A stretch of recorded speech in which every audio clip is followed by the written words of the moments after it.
kasong robbery ang maaaring kaharapin na mag-ina na sospek sa Laslas Bag Scheme na naganap sa pribadong pamilihan ng Cauayan City. Maalala na naaresto ng mga otoridad ang mag-inang hinihinalang responsable sa serye ng paglalaslas ng bag at pagnanakaw sa mga mamimili sa Cauayan City.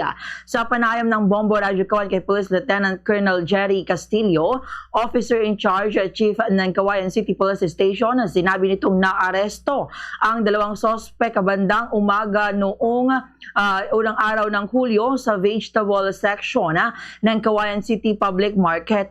Ayon kay Police Lieutenant Colonel Castillo, napansin ng isang market marshal ang kahina-hinalang kilos ng mag-ina at agad silang binantayan. Nahuli umano ng ang anak habang nilalaslas ang bag ng isang matandang babae, dahilan upang mapabilis na makaresponde ang mga pulis na nagsasagawa ng anti-criminality patrol sa lugar. Bukod sa unang biktima, may isa pang mamimili na napag-alamang nawalan ng wallet na kalaunan ay na-recover din mula sa mga sospeka.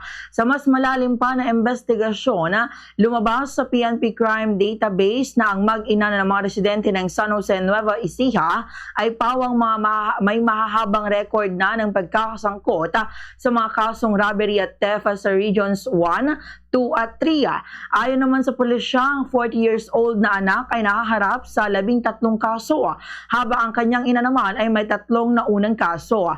Nadagdagan pa ang kanilang mga kinahaharap na reklamo matapos lumutang ang isang market vendor na nagsabing sila rin ang responsable sa pagnanakaw ng humigit kumulang 80,000 pesos na puhunan sana sa kanyang negosyo. Sa kabuuan, tinatayang nasa 20 na kaso ang kinakaharap ng dalawang sospeka. Base sa investigasyon, ang anak ang siyang naglalaslas ng bag habang ang ina naman ang tumatanggap at nagtatago ng mga ninakaw na gamit. Kadalasan naman binibiktima ng dalawa ang mga senior citizen at kababaihang namimili sa pampublikong pamilihan at mga establishmento. Nasa ilalim na sa inquest proceedings ang mag-ina habang nagpapatuloy naman ang investigasyon ng pulisya kaugnay ng iba pa nilang posibleng naging mga biktima. Sa ngayon, inaalam na rin ng PNP kung may iba pang kasamahan ng mga sospek na subject na sa follow-up operation. Ganitong bahagi ng pahayag ni Police Lieutenant Colonel Jerry Castillo. Ang ipapel natin kaso sa kanila kasi forcibly yung ginawa nila Pasok sila sa robbery case in-slash yung bag, may forcible na person na ginamit doon. So nakuha din yung mga item, consummation yung mga item.